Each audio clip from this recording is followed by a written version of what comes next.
Hello bachcho, let's read the question. The question says, what is the mechanical equivalent of spring constant K in LC oscillating circuit? The key concept is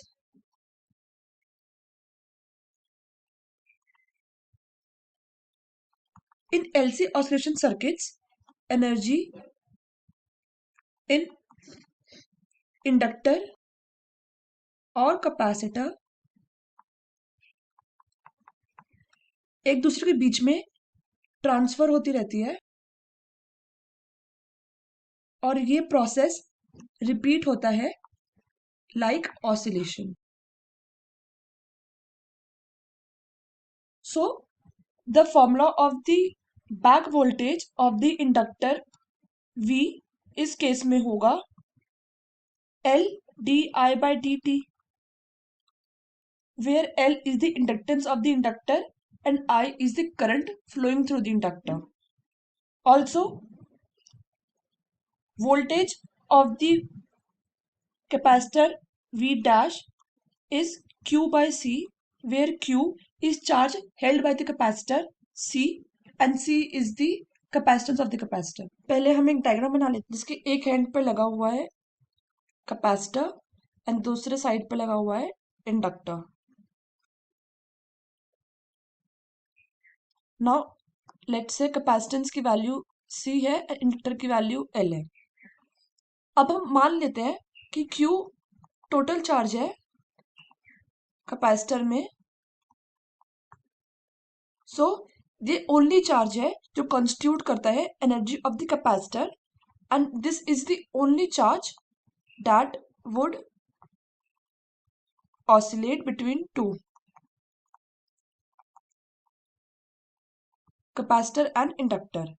सो अगर हम voltage लिखते हैं across the capacitor which is let's say V dash, it will be equals to Q by C, और voltage across inductor which is let's say V is equals to L di by dt. So now according to Kirchhoff law, sum of voltages around the closed path is 0. So यहाँ पर भी closed path है, so total voltage should be 0. That means V plus V dash should be 0. So it will be Q by C plus L di by dt 0. Now हमें पता है कि current I is dq by dt, that is change in charge with time.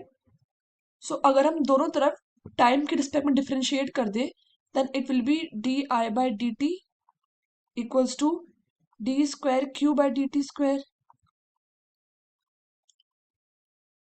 Hence हम वापस voltage वाले equation पे जाएं.